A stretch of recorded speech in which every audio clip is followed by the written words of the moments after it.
Mr. Carlos, thank you so much for that insightful session. All right, now it's turn to talk about what is next in living.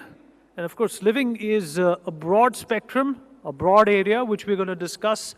It primarily, dictates how we live, where we live, the spaces that define us, and the spaces we define as per our needs and our preferences.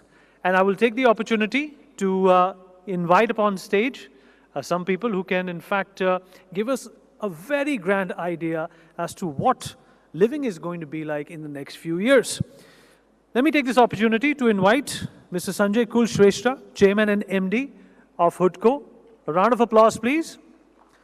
May I also please request Mrs. Payal Kanodia, Chairperson and Trustee, M3M Foundation, onto the stage, please. A big round of applause.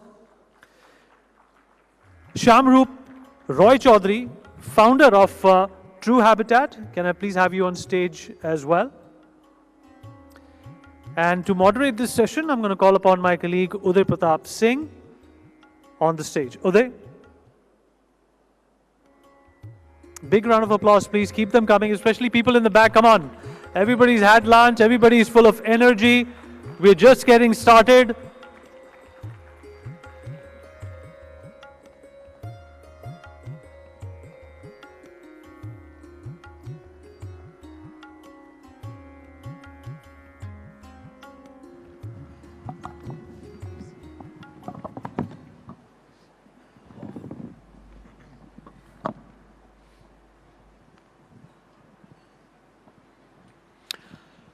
Hello and welcome to those of you just joining us, and welcome back to those of you who are still with us, of course, at this first day of the NXT Summit 2025, where we're, of course, delving on the future of various sectors in our country, not just, of course, with domestic experts or leaders, but with global leaders and innovators. And now we're going to do that for, of course, the living sector, the real estate sector, housing sector.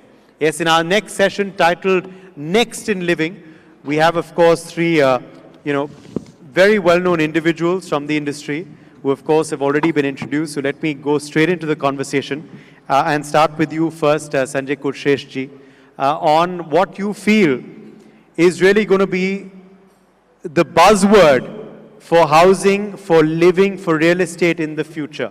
Where do you see the sector headed, and how much progress has really been made in the last few years in particular in, of course, the affordable housing sector, but overall in the real estate sector as a whole?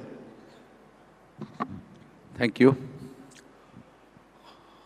I think the living sector, which includes the housing and the infrastructure, Government of India has a big push to create an households, and we had came out with PMAY 1, now the PMAY 2. The Government of India wants that every head should have one roof. So by 2047, I think we will be having an sustainable, smart homes for everyone. Nevertheless, we have a target of 5 years that PMAY 2 had came, wherein the urban and the rural population will have the housing needs scattered through these programs.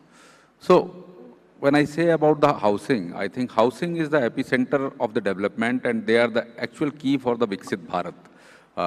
Everything which is going along, it starts from the housing only. So whether it is water, sanitation, power, energy, roads, logistics, or economical drivers, starting from the education, hospitals, markets. So everything starts from the housing, and housing is the key for the development.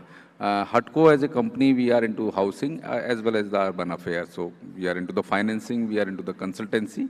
And as a strategic organization of the Government of India, we had taken the responsibility that all these things has to come in a timely manner, in a sustainable manner, in a smart manner, and in a very eco-friendly manner. So I think the future is very bright regarding the housing, and lot of things regarding the standardization of the sustainable product has been done. Standardization of the layouts has been in process. We are doing R&Ds also to have a sustainable material for house building. So all these things are in line, and lot of things we had already achieved, and I'm sure that within a year or so, most of the things will be coming to the ground.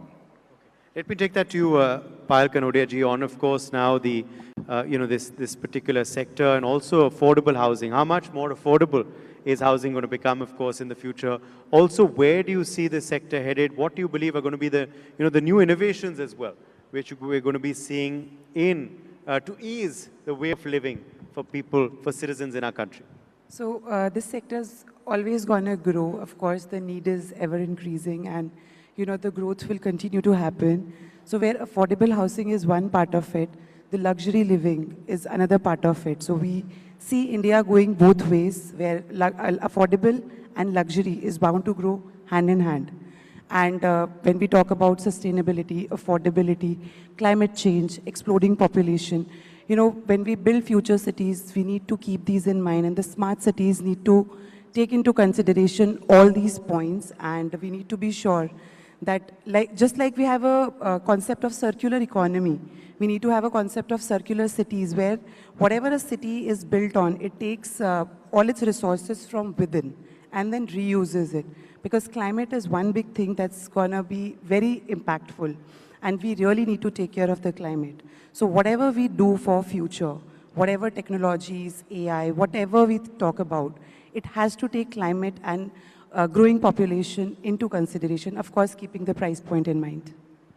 Shamrul Roy Chaudhary, let me take that across to you as well, on where you see the sector really headed. Firstly, how much strides have really been made according to you in the last few years in particular, not just for affordable housing, but overall for the real estate sector? And are you bullish about the way forward for this sector? Is this going to be one of the big growth drivers for India as we head towards the Viksit Bharat dream for 2047? See, in my opinion, affordable housing is a concept which needs to be government-driven, because there are certain input costs when it comes to real estate which are not in the factors of private developers, such as land costs, cement costs, these costs. So affordable housing has to be driven by government policies, government support, government subsidies. And the government is doing a great job when giving these subsidies and stuff. Although every state in India has a different policy towards affordable housing, but Haryana is leading the way in affordable housing. Madhya Pradesh is doing PPP models for people doing affordable housing. Uttar Pradesh also has an affordable housing model, but then again, it is through the auction allotment system, so sometimes those projects may not be actually affordable in nature for people, but people are trying, the government is trying, policies are evolving, things are changing. So affordable housing is one aspect, but when it comes to a more sustainable living, that I think urban living, urban planning is a major factor when it comes to something like this. So urban planning means, wherever the societies are coming, wherever the density is moving, wherever the population is moving, you need to give those amenities to the people over there, like your social services, your transportation services, your metros, your other civic amenities which these people need. So these have to, move forward, evolve for the sector to grow. But I think the sector is growing. At least for the past half a decade or so, the sector has been growing steadily. And let's hope it keeps growing in such a pace going forward. Absolutely. Let's just talk then a bit about your personal journeys in your personal organization. So as far as, of course, True Habitat now is concerned, what biggest innovations are you looking at right now? I'm not telling you to reveal any trade secrets, of course, but how are you going to, shake up the sector? What's going to be the biggest innovations from your, company? Where do you see your company growth going as well? Are you also looking at potential global collaborations? Is that something also that could we see in the real estate sector? I know big real estate players have come in the past, but is that something we could continue to see? We're seeing so many global leaders from different fields here at the NXT Summit. So, True Habitat was mostly formed with the idea of doing affordable housing per se, and we're doing about 1 million square feet of affordable housing, which is a little more than 1,000 units in Haryana. But if you look at the new technologies which are coming in real estate, those can't be totally focused towards affordable housing because it's mostly driven towards visual realities, VRs, Matterport, BIM modeling and stuff like that. Those kind of help the efficiencies of the business to become better, and VR kind of helps the sale velocities or the sale technology for larger developers to become, more focused towards clientele servicing. This VR and stuff helps builders reach customers in different global markets also. So I think global collaborations for technology, global collaborations for improving efficiencies for Indian developers, and global collaborations to enter different regions. I think that's an open market for a lot of the Indian developers to move forward to. Yes. Also, let me quickly, in fact, take that to you as well, Payalji, on, of course, M3M. And as far as M3M goes, what have you collaborated globally so far? Is this something that you're going to see as a trend, in the next few years? Also, as far as M3M is concerned, what innovations have you already done? What innovations are you planning as well in the near future? I know you also, of course, closely involved with the foundation as well. How is that also aiding more sustainability, more affordability in our homes as well? So at M3M, while we take care of affordable housings, of course we have a global brand called Trump on board with us already. They are partners with us, and there are many more global collaborations that are coming, because while we are sitting here in India and talking about real estate, globally real estate is way ahead of what we think here in India. Hence, getting global collaborations will always aid to a better future, more technology, more advancements. And when you talk about adding technology to our work, yes, in terms of customer experiences, technology definitely comes in handy. It gives customer more personalized experience, more customizations are possible. When you talk about your sales, your algorithms, there the technology comes into play. And when we see future of construction, AI-driven construction, of course, might happen in future, but currently, when we talk about, we're talking about 3D models for real estate buildings and other stuff. So technology definitely is playing a significant role today, and I'm sure in future it's only going to grow larger. Touching the foundation bit, while we build home in the urban landscapes, in rural landscapes, the foundation is working towards building homes, building their families for the underprivileged people. And of course, we are working on environment, climate. So as to balance the effects that we are causing here in urban areas, we are working towards, especially climate, like I touched upon earlier, it is very important. So we are building, greener spaces. Even through the foundation, we try and plant trees, restore water bodies and other stuff, so that we can balance out the effects that's being caused due to construction. Sanjay ji, let me take that to you. What about HUDCO? And how innovative have you all been in the last few years? Anything planned now for the near future as far as, of course, your organization goes? Yeah, I think this is the era of the disruptions, and this is a very transition mode, and HUDCO as a company of Government of India, we are taking full advantage of the technology, starting from the e-offices. So if you come to my office, there is no files, nothing noting kind of papers. We are working on ERP systems to optimize our costs as well as the turnaround time. So our borrowers are taking the advantage of that. But I want to continue what the panelist was telling, that what will be our final destination, that what will be the destination of the Viksit Bharat. I think we need to manage our resources in the best possible manner, because the conservation of the resources is utmost required, be it through the digitalization, be it through the land reforms and taking advantage of the AI or blockchain technologies, or means finally we have to manage our resources. It starts from air, it starts from water, from land, the finances, the waste, the sewage. So each and everything has to be moderately used, and we need to use the technology for managing all our resources to optimize the benefits to be delivered in time. Let's now talk a bit about some fun stuff as well. Now, sort of look towards the future. AR, VR. Do you see this coming into housing and homes as well? Also, there was all this talk about, 3D homes, printouts. What is all of that?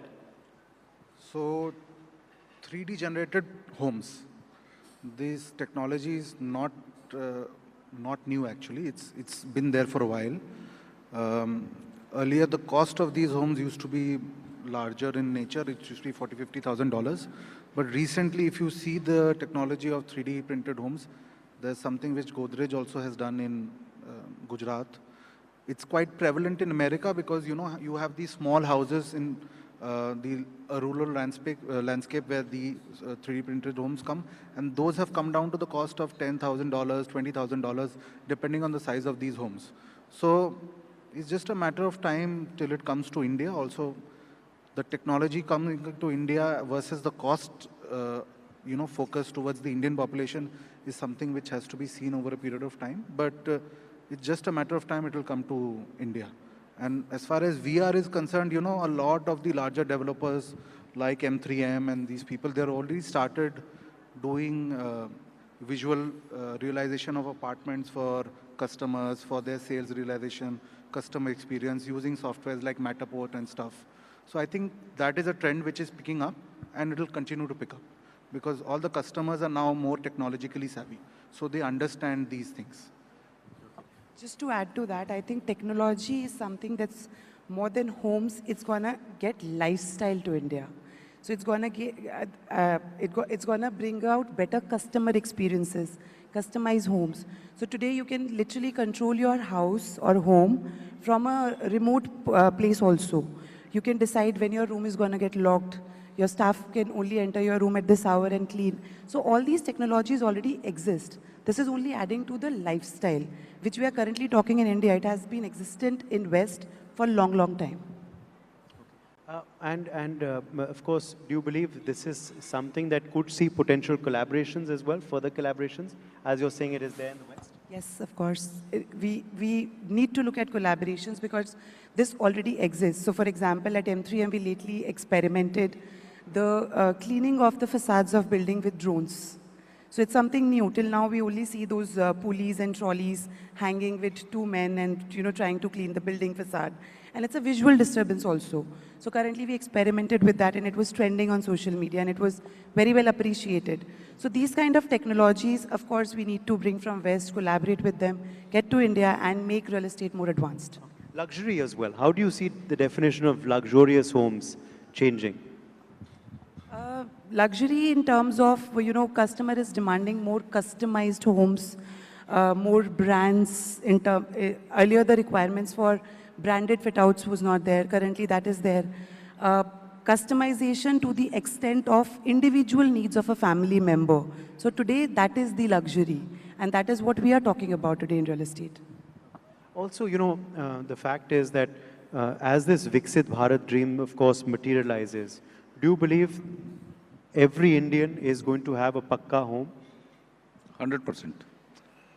I don't have any doubt that every Indian, it will be happening very soon within a span of 4 to 5 years of the time, because the commitment of the policymaker, the government of India, not in terms of only the words, I think the proper budgetary allocations are available, total institutional framework is there, states are on board, and the housing policies had been framed. So I think this is the time that every citizen will have that pakka house on his roof, and there is no doubt about that. Other than the pakka house, we are talking and discussing about the Amrit Cities program also. We are discussing now in the last budget recently presented. There is an urban challenge fund also which has been created. All these things are there to see that how the resources can be well managed, starting from the waste, the construction waste or the plastic waste or the sewage.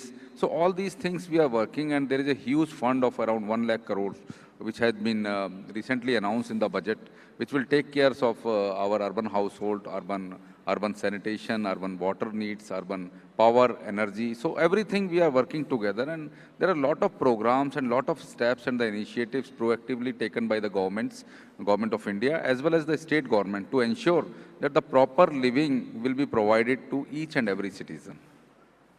And also, at the end of the day, of course, do you also believe that the real estate sector is a sector that sometimes overlooked by the budget? Of course, this year it wasn't, as you know, as Sanjay ji just said. But do you believe it can really contribute to our economy and this $1 trillion goal? Currently, if you ask me from my personal learnings, experiences, whatever we do at M3M, I think the real estate is the biggest contributor to the economy because it is something that is making people move from rural landscapes to urban cities, and the cost of development, the contribution to the overall economy of the country majorly is coming from real estate. Final, yeah. Just to continue, now around 7.5% of the GDP is coming from the housing and the real estate. And by 2034, we are expecting, by 2047, we are expecting it will be around 15%. So it will be a quantum jump in the percentage contribution from the sector towards the total GDP. So means I think a lot of things will be changing, and the way the requirement is coming, now we are using around 500 billion USD in this state. And we are expecting that it will be turned around to around 15,000 billion USDs. So lot of things are happening, lot of money requirement is coming, and that is where these financial institutions are coming into the picture. Final word to you, Shamroop, the last word on the panel I'll leave to you on, of course, one big thought that you'd like to leave us with on, of course, the future of living in India. What's it going to be like? I think India is, the technologies and everything is evolving in India. People are getting used to it. Like Payal just mentioned, customers these days are looking for branded products, consumer items which are more branded, consumer-driven, specifications-driven, customization-driven. So the future is bright because the customers understand the nuances which have come to this business. So it's also a challenge for the builders giving this product to understand those nuances. But the future is, just moving forward, going bigger and bigger. Well, let's leave it at that. Thank you very much to all of our panelists for joining us on this special session, and let's hear it for them once again. And thanks to our audience as well for being with us today at this special NXT Summit. I'll hand it back now to our MC, Vinny.